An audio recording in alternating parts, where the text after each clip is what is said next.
Hello, good evening, neighbors, brothers, sisters, and friends. Welcome again. Another. Bring your coffee, tea, any beverages you like. And you're joining, I'm your member Provincial Parliament, Faisal Hassan. You're joining me on Instagram, Faisal Hassan NDP. You're also joining Twitter, Faisal Hassan NDP, and also my Facebook page, Faisal Hassan NDP, and also LinkedIn, and also YouTube. And if you haven't subscribed my YouTube, you can also subscribe it as well. Before I begin the program tonight, I want to wish to acknowledge at this time the land that we now know as York Southwestern is the traditional territory of many nations, including the Mississaugas of the Credit, the Anishinaabe, the Chippewa, the Haudenosaunee, and the Wendat peoples, and is now home to many diverse First Nations, Inuits, and Métis. Welcome, folks, those who are joining on Instagram, as well as joining us on Facebook page Faisal Hassan, and also our YouTube, LinkedIn, and also Instagram as well. So we are trying also to make sure that we reach you and expand so many platforms and come to you, your own platform. And remember, I have been joining you since the beginning when the pandemic was declared March 13, 2020. And I've been joining you to hear your concerns and also to update you every then Saturday from 3 to 4, and now Friday evenings from 7 p.m. to 8 p.m. to hear your concerns and also to also update you the work of the week and so on. Tonight we have a busy night, a lot of things I want to talk to you about. But first, I would like to welcome folks who are joining us on Facebook page. Carla, welcome. Mohammed, welcome. And others also are joining us. Also Instagram, welcome, and YouTube, and also LinkedIn and Twitter and Facebook page. Welcome you all. Okay, and just a quick reminder.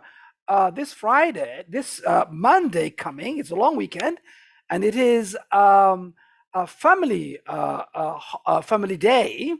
And hope as we enter the long weekend, I want to wish you, your friends, family, and loved ones a very happy family day. I hope you enjoy a safe and fun weekend with those close to you, and may it be full of laughter and joy for you and everyone in your household. And enjoy, folks, on gathering of the family and so forth. Well, also take care of that. Also, on Monday, February 21st, is also International Mother Language Day. And International Mother Language Day is a worldwide annual observance held on 21st February to promote awareness of linguistic and cultural diversity and to promote multiculturalism and also multilingualism. The diversity of language in York Southwestern in our community is one of our most valuable characteristics. There are too many languages to mention, neighbors and friends. But whatever your mother tongue is, please speak it loudly and proudly, today and every day. And I value it as the wonderful gift it is. So also, happy International Mother Language Day as well. And also this Sunday, I had the opportunity to visit the Central United Church right here in our community. I would like to thank Minister Brad and the congregation at the Central United Church for the graciously inviting me to speak in honor of Black History Month this Sunday, this just past Sunday. And this wonderful faith community has been present in the Western neighborhood for over 200 years. and does amazing work supporting vulnerable community members. Their support for the Western King Neighborhood Center and also WAYS, a Western Area Emergency support that supports folks, members of the community who are also need of support to make an invaluable contribution to our community. I was honored to join them and appreciate them for everything they do in our community. Well, thank you. And thank you. And quickly also, I see the Canadian Gambian youth have just joined. And I know this week is the independence of Gambia. So also I will say a happy Independence Day for our brothers and sisters, neighbors and friends of a Canadian Gambian youth and also Canadian Gambian community here in York Southwestern. So happy Independence Day to you as well. And I'll take a little bit quickly and for questions, but I think quickly I'll say in Facebook, Imad Sheikh says here, speaking of languages, what is the NDP doing for the better righted and important of funding for indigenous language lessons? And that's a very good question. Indigenous languages are important, and indigenous communities are First Nations, and definitely we have to support indigenous languages, and we have to also make sure that we are implementing the 99 recommendations that has been the reconciliation has put forward, and also dealing the indigenous people nation to nation as well. So definitely an NDP government will be working with indigenous communities, respecting their culture, their language, and also to make sure that the issues that the indigenous community is facing is addressed, and the basic things like clean drinking water. It's a shame that our federal government and many governments, current and the past, have not supported to support the indigenous communities to provide drinking water, to provide support in education and other support mechanisms. And an NDP government will be a partner, Imad, and will work with the indigenous communities. We will listen to them. And first, since the federal government is not going to do their job, we will do it, and we will bill it to the federal government to address those concerns of the community. Okay, well, thank you. And also, folks, this month, February, is also Black History Month. And I was also fortunate to host this week, past week, a celebration of Black History Month right here in our community. Of course, it was a virtual where I was joined by local leaders to participate in conversation centering on our community of York Southwestern. I was honored to be joined by Juno Award winning and Planet Africa Entertainment Award winner Adam Solomon, who's also instrumental of helping young kids in our community learn music and culture. And he's doing a fantastic job. And he's also an artist. Recently, he also produced a calendar. And every picture there, he was also his work, amazing work.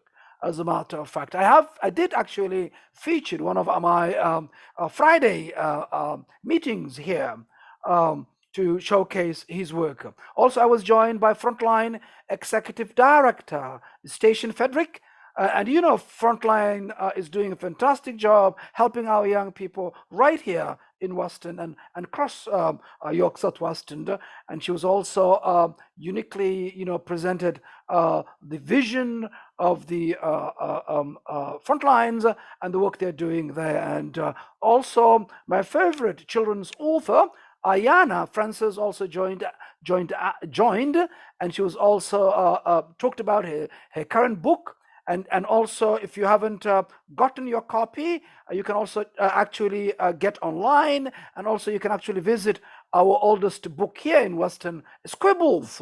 And Suri will welcome you as well. And I also want to welcome Philippa and Sheila joining us also Facebook. On that Black History Month celebration event, I was also joined by the Canadian Union of Postal Workers, Toronto local secretary and treasurer, and also the secretary of the Toronto and York Region Labour Council, Abdi Haji Yusuf, as well as members of the Black Farmers Collective, Jacqueline Dorr and Noel Livingstone. And if you missed it, you can actually watch it and check it out on my YouTube there, and also on my Facebook page. You can actually follow up, and every program of every Saturday or every event you missed, it will be there also archived. Your own time, you'll be able to watch it again and also see what you have missed on the weeks past.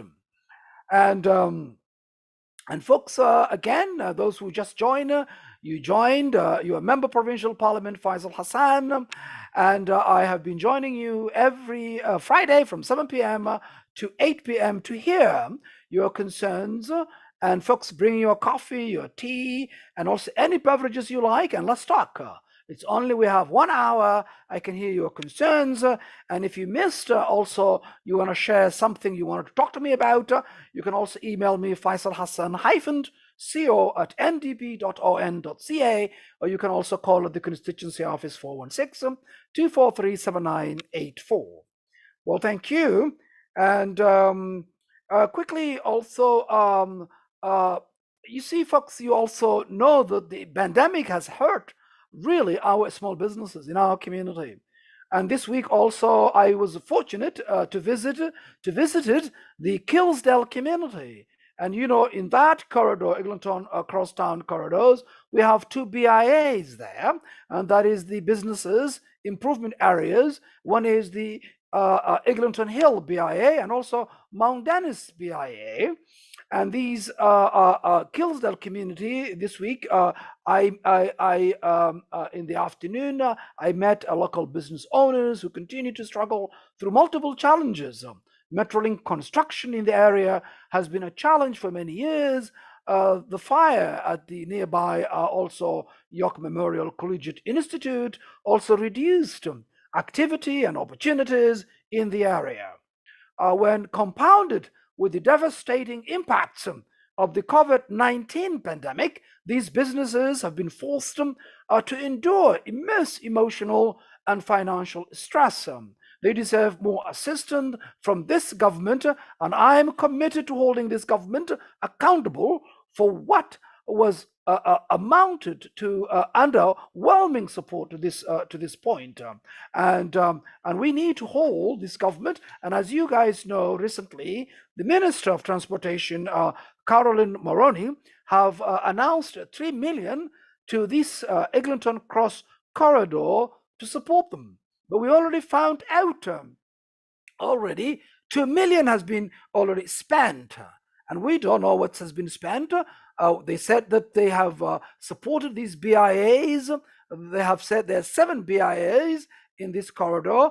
2 of them are in our community, and they have only received 50,000 each of them, and that's all they've got with that 2 million already.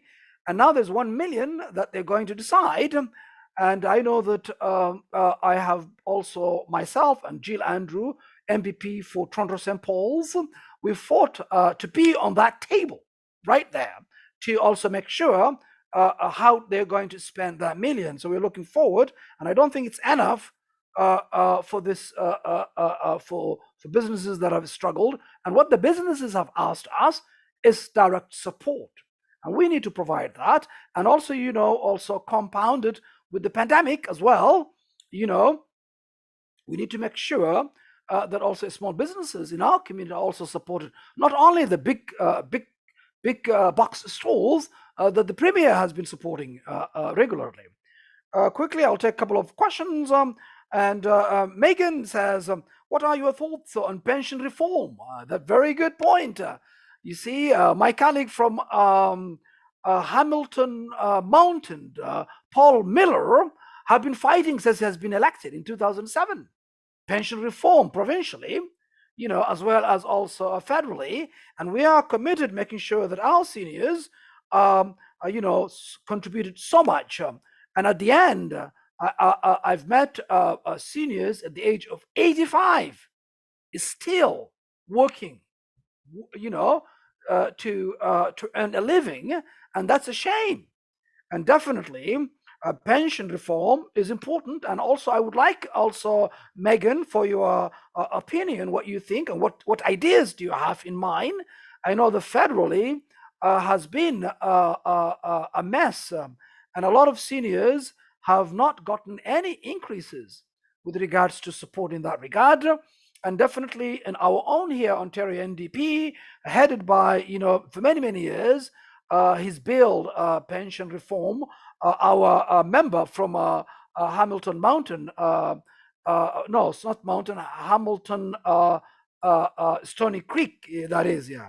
Paul Miller has been fighting for that, and I think we need to also have to see how our seniors here in Ontario are supported in terms of pension and in terms of as elderly. One of the things we need to think about also is to have a senior advocate, an independent body that actually speaks about for seniors, whether it's a pension, whether it is affordability issues for seniors, and so on and so on. So brings to the government and also addresses those issues. That is an independent, not influenced by a minister or a government body, but looks the interests and looks the concerns of the seniors. And of course, we have seen also how seniors are living in also in horrible conditions on long-term care and home care. And we also have put a plan with that with regards to how we're going to handle. And our view is very clear. There is no money to make on the backs of our seniors. We're going to focus, public, non-profit, and to support every dollar from the government should be going directly care and service, and so forth. And definitely a pension is something we wanted to make sure that we have to reform. Absolutely. And Megan says, I believe that pensions should be increased to match the cost of living and inflation rates. Indeed, I fully agree with you, and that is the federal side. But I think also we have to look at ways to support seniors provincially as well, so that seniors, if we can support them, whatever support they need to make sure they're looked after, and that's also something I'm also interested to fight on behalf of our community. And thank you, folks, those who are joining on YouTube, welcome. And those who are joining on LinkedIn, welcome. And Twitter, welcome as well, Faisal Hassan NDP. And Instagram, Faisal Hassan NDP, welcome. And also Facebook, Faisal Hassan NDP, welcome as well. And also, I know, folks, this is a long weekend on Monday. Hopefully, you will be also have a time to spend with your family and friends and neighbors. And hopefully, the next week, you'll be able to share with me what you have done and what is any interesting stories you might have. And also, folks, this week also, I've talked about the fiscal updates that the government have put forward. And Ontario's third quarter fiscal update shows that the Premier Ford is refusing to undo his big cuts to healthcare and public education and public health. Instead of taking this opportunity to help Ontarians, Ford is pressing forward with his big cuts to healthcare and public healthcare and cutting even deeper into education. And we have seen also his Minister of Health this week saying that they're going to privatize our healthcare and our hospitals, and that's unacceptable. And we need to make sure next government, we have an NDP government, to make sure that Ontario is moving forward, folks. The last week's report with the fiscal updates from the Financial Accountability Officer confirmed billions more in cuts are yet to come, as Ford sets the stage for big tax breaks for his buddies and friends. In the wealthy corporations, we should be investing in the services that people need right now. And we need to invest in education. We need to invest in seniors. We need to invest childcare and support also $10 per day childcare. Well, welcome, meet me at the crossroads joining. Hi. Thank you for the wonderful work you're doing in the community there as well. Also, we heard, as I said a few minutes ago, the Minister of Health have said that they're going to privatize hospitals and also our healthcare. She is in the record, folks. I'm not just accusing her. She said so. And Ontario Health Coalition also this week held a public press conference, and I was happy to be there to listen and to be observing as they speak to the press this week. And good evening. Meet me the crossroads. Hope you're doing well there. I was excited to join the Ontario Health Coalition as they hosted an important press conference this week on their concerns with plans for healthcare privatization. And this is, folks, the Minister of Health have said in public, and we have seen Kathleen Wynne's privatization of our healthcare and also the sale of Hydro One, and making life more difficult for and making even affordability issues harder for everyday folks. And this privatization is a dangerous, folks. We've got to mobilize and organize and make sure we have an NDP government that protects our public care and our public service, education and healthcare and other services as well. I echo the Ontario Health Coalition concerns as the government takes a troubling path towards privatization. Our healthcare system needs investments, not healthcare sell-off. We've seen Kathleen Wynne sell Hydro off. We've seen Mike Harris sell 407. We've seen hospitals, long-term care and home care are at risk with this government's agenda. And we've seen the Liberals for the last 15 years, what they have done. Austerity is not the answer for repairing healthcare in Ontario. It requires investment, folks, and investment which an NDP government will be putting forward to support Ontario across the board. And that's also a concern, folks.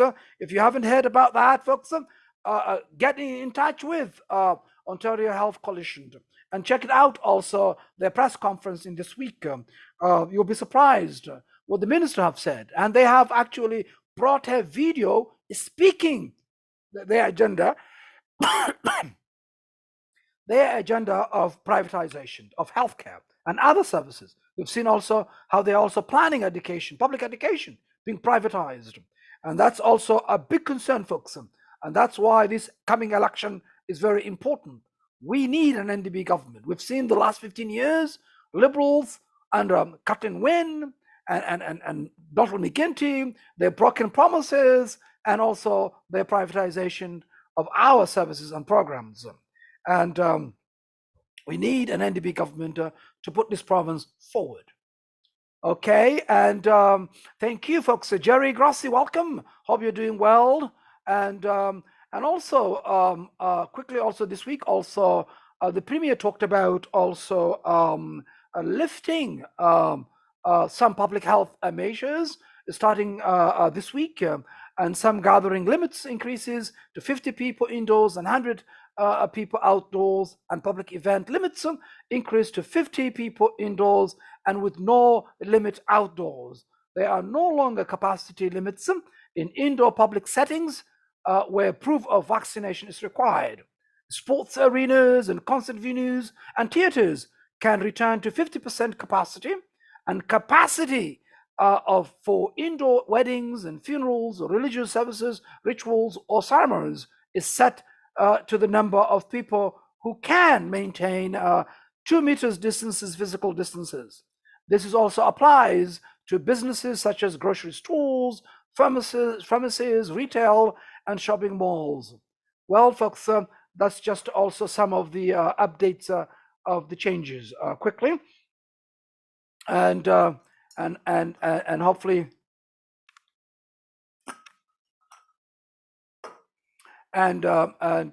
hopefully you guys are doing well. And those who are just joining me, you're joining your member provincial parliament, Faisal Hassan, And quickly, I think, yeah, just turned up and on Instagram. I don't know what happened there. Those who are joining us, you're joining your Member Provincial Parliament, Faisal Hassan. And I join you every Friday from 7 p.m. to 8 p.m. to hear your concerns and also to take some of your comments and also read some of your concerns as well.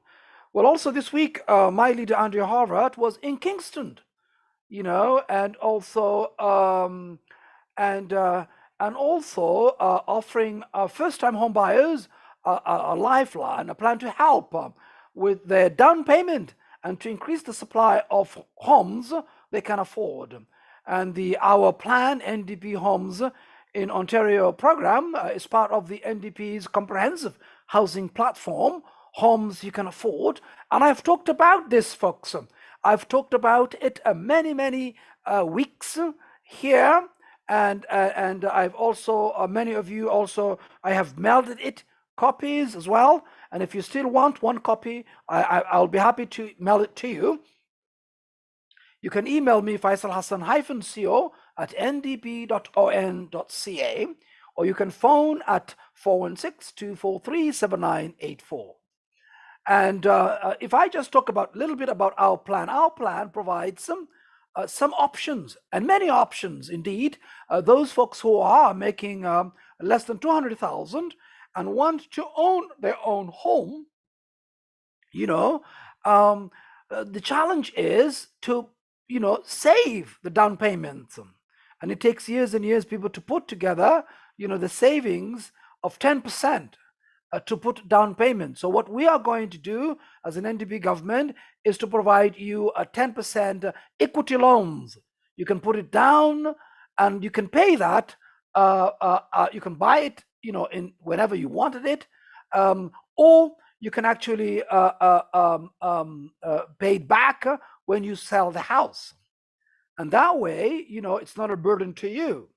And if you are able to also buy it also while you're there, you can also do that as well.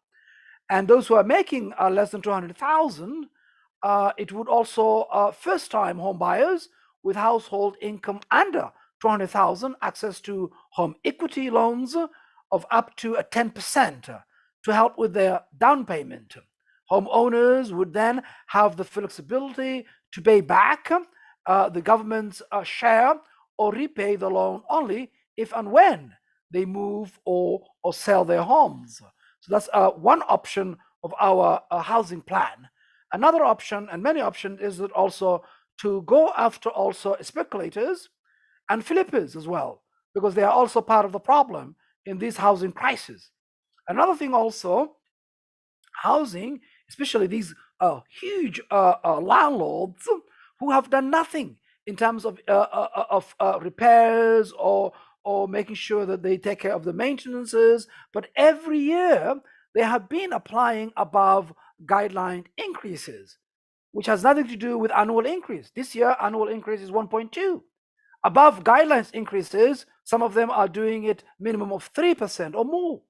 And that is also a cost that the renter has to also pay every month, every year, continuously. And that's also unacceptable. So we're going to bring rent control, and we're going to ban above guidelines increases, because it doesn't require, the responsibility of maintenance should be on the landlord. And here, folks, I'm not talking about mom and pop landlords. I've met many of you. You have mortgage of your house, you're renting a room, you're renting your basement. That's not the landlord we are talking about. And many legislations doesn't actually address. It does not address at all, mom and pop landlords. And we need also to protect you, and also we need to support you. But now we are talking about these greedy landlords who don't really invest in their own properties. And every time, they're just every year actually above, they're just adding up another above guideline increases plus annual increases continuously. And we've seen also Ford lifting also the rent control, new buildings. We've seen case in point on 22 John Street that people could not even afford. Young people who have been allured to come here because we have Up Express, 12 minutes to downtown, blah, blah, blah, blah. And now when they came, they couldn't even afford. Every month, increases of rent. Every year, sometimes every month, $60, $100. Case in point, in John Street, what I have noticed at the beginning is a bachelor studio was 1,300. Within 2 months, it's jumped to 2,000. And then it jumped 2,500 and so on and so on, 2,600. It continuously. And that, folks, is a concern. And speculators are also a huge problem. Yes, Kathleen, it's true. Speculators, we are going to go after them. Speculators and flippers as well. And because they're making life difficult for people who are doing the right things in our communities. And liberals had 15 years to tackle these issues. They let us down, folks. And now we have a Ford who doesn't care, to be honest. He only cares about these big corporations and big boxes. We've seen his record. We cannot afford another 4 years of this government. And now they are also announced this week they're going to privatize our healthcare, our hospitals. And that is not who we are, folks. And we need to stand up on that as well. And so our housing plan also, we want to build co-ops. We want to build more affordable housing. We want to make sure that housing is cheap, because it's basic things, without a home. Housing is human right. That's the word I was looking for. Housing is human right, folks. And we need to make sure that in Ontario, housing is affordable. And we will make it happen, folks. Please read our housing plan. There have been many promises made by elected leaders regarding electricity prices, folks, in Ontario. The Liberal government, case in point of Kathleen Wynne, insisted that privatization was the only way to bring down costs. And that's a lie, folks. We've seen that. It actually went up and continued to go up. And because the key here is she sold out 1 billion revenue for the government's coffers and gave to private companies. And what's their bottom line? It's profit to their shareholders and dividends. Has nothing to do the greater good of the public. And Kathleen Wynne, that's her record, folks. And after privatizing and selling our majority stake in Hydro One, the prices of electricity went up and continues to go up, because now it is a commodity where you are selling, and people can't even afford it because the engine driving is looking for profit, and that's wrong, folks. But that's the Liberal record, folks. And Premier Ford followed with grandiose promises of 12% cuts to electricity rates. And we have learned that to be a sham. We learned that to be a sham. And it's a shame, folks, that has happened. Under this government and the Ford Conservatives, electricity rates have risen 4.3%. This puts an immense strain on families who live in the only province without an affordable childcare plan.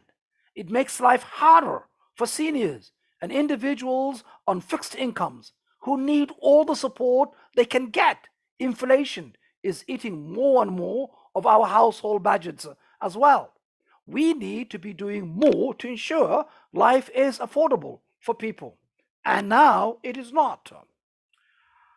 Folks, the Financial Accountability Office has done an independent analysis and confirmed that the government will not fulfill its 2018 election promise to lower electricity bills by 12%.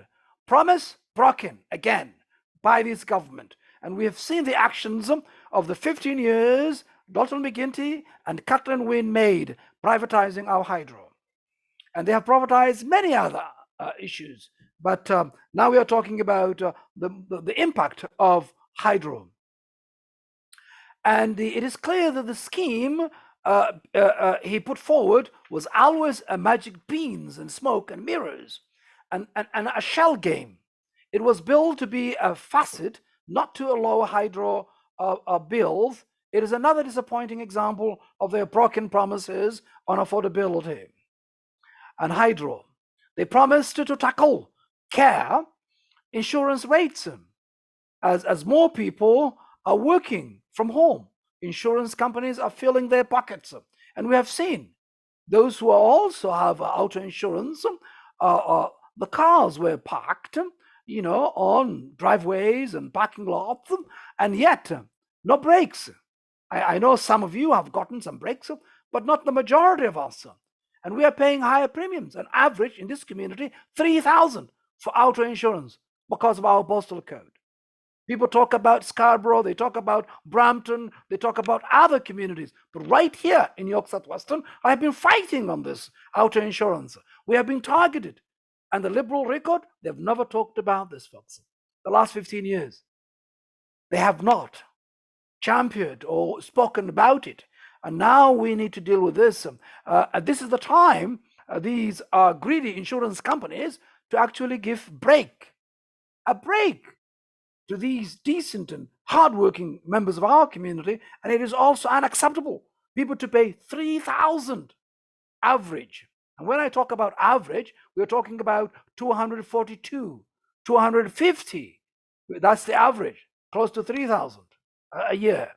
And more, people are paying 500, 700, simply because of their postal code or because they are new drivers, and so on.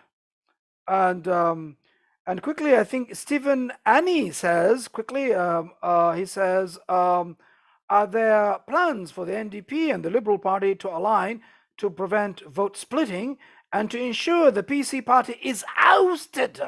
Well, Stephen, before I continue my the hydro issue, I want to turn to this quickly and just give you the good news. And the good news is the Liberals had 15 years. They had 15 years. And if you look at other record, it's just the continuations of the Ford Conservatives, and that's why we need to make sure every single person to vote NDP in this province. That is the only way we're going to defeat Ford Conservatives. The Liberals have no chance of defeating. It's only going to divide the Progressives' votes. So you have to be bold and you have to be clear on this, Steve. The only way to defeat Stephen Harbour, and as you mentioned, to oust him, is to vote NDP. You see, that's the only way. Every riding last election, we were second. We could have even formed the government because Kathleen Wynne said, don't give the NDP a majority government. Give us some votes. And that's why Ford is the premier. That's the reason he is the premier, because we could have been the government. And this time, we should not be listening to Kathleen Wynne or Del Duca or the Liberals. They had their chance for 15 years, Stephanie. They had, and we have seen. Look at our community. We have become an afterthought. That's why we need the only option to defeat or oust him is to vote NDP, period. And if we do that, then I will guarantee you we will oust him. But if we think all the Liberals have a chance, then he's going to be re-elected again. And that we cannot afford another 4 years of Ford Conservatives in Ontario. We've just seen last week, this week actually, his deputy premier saying that they're going to privatize our hospitals. We've seen what the Kathleen Wynne and Dr. McGuinty has done, privatization agenda, similar to the Conservatives. You see, the Liberals will campaign during elections from the left. They will tell you they are progressive. But when they are in government, they will govern from the right. So now we have their record for the last 15 years. So the only way to defeat and to stop or oust him is to go all the way NDP and elect Andrea Horwath, the next premier of Ontario. I hope, Stephanie, you hear me clearly. That's the only option, you know. Well, Stephanie says, I always vote NDP. However, are the NDP prepared to do what it takes to entire the PC out? Yes, absolutely. We are ready. You see, we are ready. We will march dollar to dollar. Okay, we are ready. We have the team. We have the team ready to govern. And Andrea Horvath is the best leader to put this province forward. The only leader who will do among these three leaders, including Del Duca, the Liberals, and Ford. We have seen Ford for the last 4 years. So we are ready. All we need is everybody to say the only way to defeat the Ford Conservatives is voting the NDP, period. If we do that, then we will form government. Well, also Kathleen agree. I wish people would see the NDP as the choice to make. Well, they should, and I think that's the only way. I'll tell you another thing also, Stephanie. The NDP at the moment has 40 seats. We have 40 incumbents at the moment, and the Liberals only have 7. Okay, so we already have 40 seats, incumbents, some of whom have been elected a couple of times before, that have been active in their community. And also we have 40, and the Liberals have only 7 at the moment. That's also a good start. Last year alone, the NDP raised over $5 million, that's just last year alone, for the readiness for the election. So we have what it takes and the opportunity to actually the head start of this, of defeating the Ford Conservatives, where the Liberals have a leader, who was part of the 15 years of the Liberals under the Kathleen Wynne and Dalton McGuinty, and their record is very clear. So that's why I say this is the only way to defeat and come. Now is the time to donate to the NDP candidates and also sign up for volunteer in your ridings. If you are not living in my riding, if you are living in my riding, get involved right now, donate, and also sign up for a volunteer so that we win big, not only here, but across the province. Well, folks, I was also talking about these hydro, and they insisted they could bring the cost of housing under control. This government, they have failed families, but their families in the development industry continues to profit. It is time for a new approach, folks. Some have proposed privatization as a path forward, and I've talked about the Liberals' part of the privatization, of selling off of hydro and other services and programs. We have seen now even social services, employment services being sourced out in organizations or countries like Australia and Great Britain.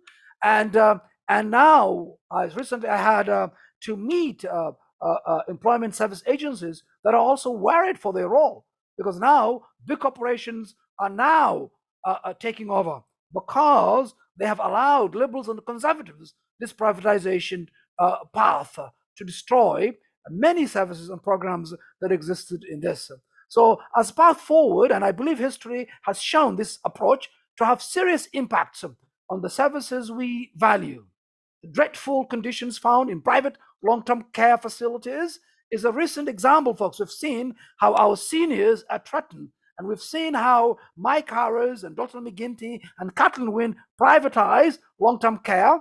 And we've seen even currently, Mike Harris sits on the board of these private long-term care companies, and great examples of that. And our seniors have to suffer because they have to make sure that the dividend and profit is the key for them. And that's unacceptable. And we have also seen in other instances, like the sale of Highway 407, Ontario's makes the investment only to see private interest, profit, and prices go up. That must end, folks. And we can end it, folks, this June 2nd. We need a different approach that maintains our stake and our interest in the services we value. We need a government prepared to make life more affordable and understand how the cost of living is impacting our community. I'll be bringing this message with me to Queen's Park as it returns to session on February 22nd. Please be sure to share other priorities you would like to see addressed when the legislature returns this coming Tuesday, where I'll be going there as well. Well, folks, those who are just joining Instagram, and those who are joining LinkedIn and Facebook and YouTube, and also Twitter and Facebook, Faisal Hassan NDB, welcome. Well, folks, there's so many engaging discussions happening on the Facebook page, so I'll just read some of those comments quickly. And Stephanie says, what will the NDB do to address learning gaps in schools? And also, I'll just read all first. And Kathleen says, keep reminding people about the Dalton McGuinty, Kathleen Wynne, and Mike Harris. Indeed, because they have been leaning into privatization of selling hydro, and also our long-term care. And now there's also more to come, because the Minister of Health, the Deputy Premier of this government, said they're going to privatize our healthcare and more services, and that's unacceptable. And also, Stephen, before I forget about it, asks, what will the NDP do to address learning gaps in schools? Absolutely, and that's a very good question. You see, we have seen the cuts also to our education, and this government also is going towards privatization of our education as well. We need to stop this, and we need to invest in our education. And there are some schools that are doing good, and there are some schools that are not doing good. We have to ask ourselves, why is that? And it's a lack of investment. We need to provide more resources where the students are needing more resources and more help. And that way, we can address it. There are some affluent schools, parents can raise money, that's good. But where they cannot, then we should be able to also put resources to help them and make sure that all the schools are uplifted and they're doing well. So we need a government that understands the need for investment in education, and NDP government will do and support and tackle the gaps in schools. Thank you. Brandon says quickly, today Doug Ford announced that the BC government will get rid of the tolls from Highway 412 and 18. Do you think it is a good idea to get rid of the highway tolls in Durham? Well, I mean, this is a great question, Brandon. My colleague from Oshawa, Jennifer French, has been fighting for this for years. It is. But I think this is the pressure of my colleague and our caucus making sure that there's no need for tolls. Tolls is not needed. Absolutely. We don't need tolls. And that's why also we're angry selling 407. It was the assets of the people of Ontario, on their taxpayers. And now we know other private companies are profiting it, and people have to pay those costs. It's unacceptable. We don't need tolls at all. Thank you. And Stephen says, small class sizes, mental health support. Absolutely. We've talked about that again and again. Yes, we need to provide small class sizes. We need to provide mental health support. We need to provide support for education workers. We need to hire them more. We need to also make sure schools that are old, that we also repair them. We also put them ventilations, make sure also students have extra support, extra curriculum activities, extra tutoring programs. We need to make sure that students also are supported in many, many ways as well. We need to work together to put our education number one. And Kathleen says, yes, exactly. Level the playing field. Absolutely. That's what it's needed. And that's where the mistakes, as I spoke to many school trustees and farmer representatives, this is the problem. We need to support schools, period. And our teachers are doing good, but we need to provide them. We have to equip them with the resources they need and the ability to support them. And thank you, folks.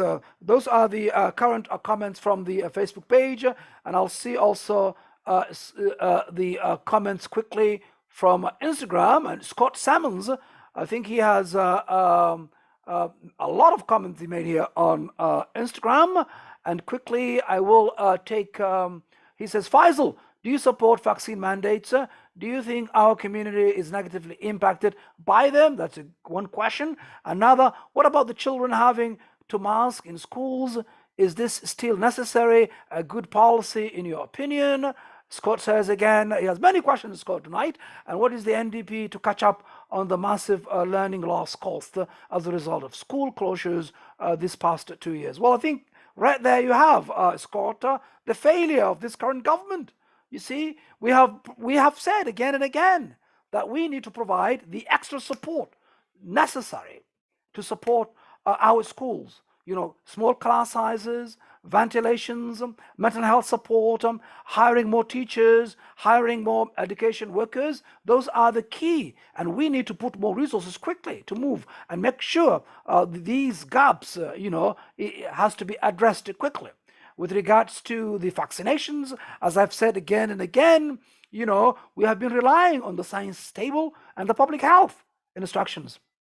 And I tell you, I have been fully vaccinated. And I see now people are speaking about their opinions and their concerns, and I'm listening to you, and I want to hear more of your concerns about this. But definitely, people have suffered under this for so long, and I know that we've lost our businesses. We have lost many businesses like WIF, like Perfectly Plain. These are women-run businesses, Scott, and they haven't gotten the support they needed when they needed it. And we've seen the support that went to big box stores by the Ford Conservatives and many other buddies and friends and so forth. And now our community is struggling, and we have communities that are also impacted by 12 years of construction of Eglinton Crosstown corridor that also have impacted their businesses, and they haven't received any support. So I think it's good that you are expressing, and you are also active. I know that you have been engaged with me, and I've been hearing your concerns, and I want to hear more about your inputs and ideas, so I could also bring your ideas into the legislature as well. Okay? Well, thank you. And yes, I agree with you, Stephanie. Improved ventilations, masks will be less necessary, and also land. Long-term investments. Those are the comments of the folks from Facebook page Faisal Hassan NDP. And those of you also who are joining Faisal Hassan Twitter, welcome. Faisal Hassan NDP Twitter, and also Instagram Faisal Hassan NDP. YouTube also, if you are joining me on YouTube and you haven't subscribed, please subscribe to YouTube. Okay, and also those who are joining also LinkedIn, also join us there as well. Thank you. And also, I want to thank also everyone who has been who has made the sacrifice necessary to get us to this place. This has been an incredibly difficult time for so many people, and small businesses that have suffered COVID-19 deserve the opportunity to thrive and succeed. And long-term care staff necessary, long-term care staff. And also nurses and educators and school staff, grocery stores and retail store staff, all worked incredibly hard to keep our community operational, safe, and healthy. It is my sincere hope that this week's announcement is beginning of the end. We will all want Ontario open, Scott, return to normal. But we also have to ensure we are taking a cautious, well-resourced approach that ensures that we never have to return to the lockdown measures again. The path out of this pandemic is not without risks, and we need to ensure that voices of scientists and healthcare professionals continue to guide us out of this dark era. Maintaining a grip on the spread of COVID-19 continues to be very important. The disease is not going away. We need to continue to keep an eye on the threat to hospital capacity and ensure schools and workplaces are as safe as possible. This is why investments are needed to ensure we put this pandemic behind us and keep it there. We need to hire additional healthcare workers, such as nurses and personal support workers, and pay them what they deserve. We need to hire more teachers and bring down the blooming class sizes we have seen in local schools. We need to empower people to make right choices to keep their communities and workplaces safe by bringing in a legitimate basic day program. This folks, this government has let its guard down before, and we have paid for it with additional, more severe lockdowns as a result. I am committed to ensuring this doesn't happen again, so we can shift the focus to rebuilding our economy and in an equitable and sustainable way. This afternoon, folks, thank you for joining. And this province is also sometimes I'm concerned, and I know that several health conditions will be lifted in this coming weeks and months. We've seen also February 17, the following changes will come into effect. We've seen already those, and I've talked about all of those earlier. I'm not going to repeat them. So folks, grocery store workers are heroes. Absolutely, they are heroes. Stephanie says long-term investment. Indeed, long-term investment is key, but also we have a vision, Stephanie, because we want to remove profit out of that. And also we want to acknowledge that there is no money to make on the backs of our seniors. No money to be made on the backs of our seniors. And that's why we need to have a public, non-profit, long-term care, and every dollar we spend on them, it should be going to care and service of care of our seniors, and so on. And folks, also we need to make sure that also we are also investing. We are investing in our communities as well, and we're investing to make sure that post-pandemic rebuilding is required, and we need people cannot wait, a decision to be made in the next election in June 2nd. We can make decisions now. We can make decisions and solutions that can put people on the right directions. The prices of homes and cost of living is ludicrous. It's unacceptable that people cannot even afford in our own communities. The prices of homes and cost of living is unimaginable, ludicrous. Our healthcare, education, home care, and long-term care systems have been brought to its knees by cuts before, conservatives and liberals, even during the pandemic also. Workers' wages have been held back, and our environment has been under attack.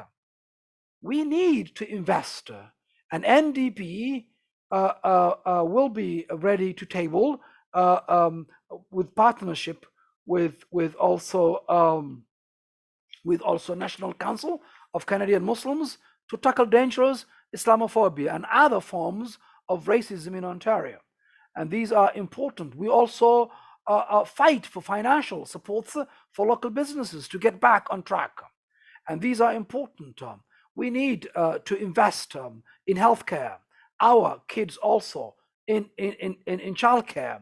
And we don't want cuts, we need investments. We need to be helping workers get ahead, not the rich and the powerful. And on those also, local businesses, we need to support them. We call them champions, grocery store workers, frontline workers, essential workers. And we need them, these champion local businesses, not big box stores. We need to make sure we are supporting communities across the province. Folks, thank you for joining me this evening. I have been with you from 7 p.m. to 8 p.m. And I will be joining you again next Friday from 7 p.m. to 8 p.m. because next Friday it'll be exciting because I will be at the legislature. I will be going to the legislature because the legislature is going to resume on Monday and Tuesday and Wednesday and continuously until this last session comes to an end before the election.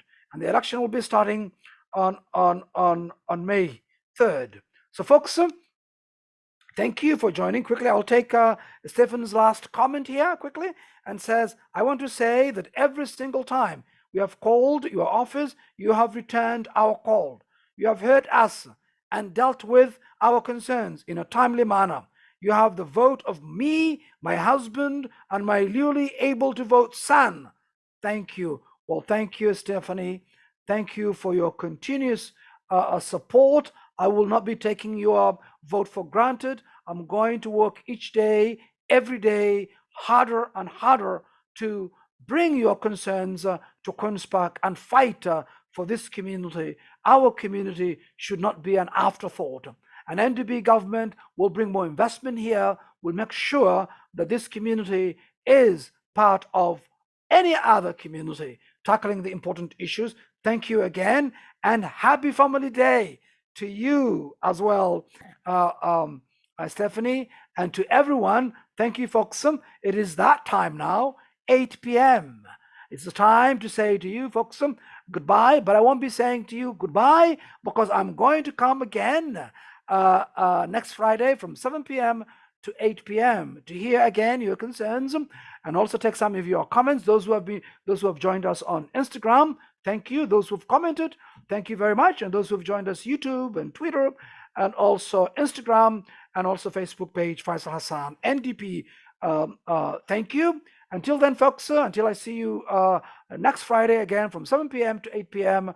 Well, thank you and have a wonderful long weekend and happy family day to you and to your family as well. Well, thank you. Ciao. Until then, see you next Friday from 7 p.m. Ciao.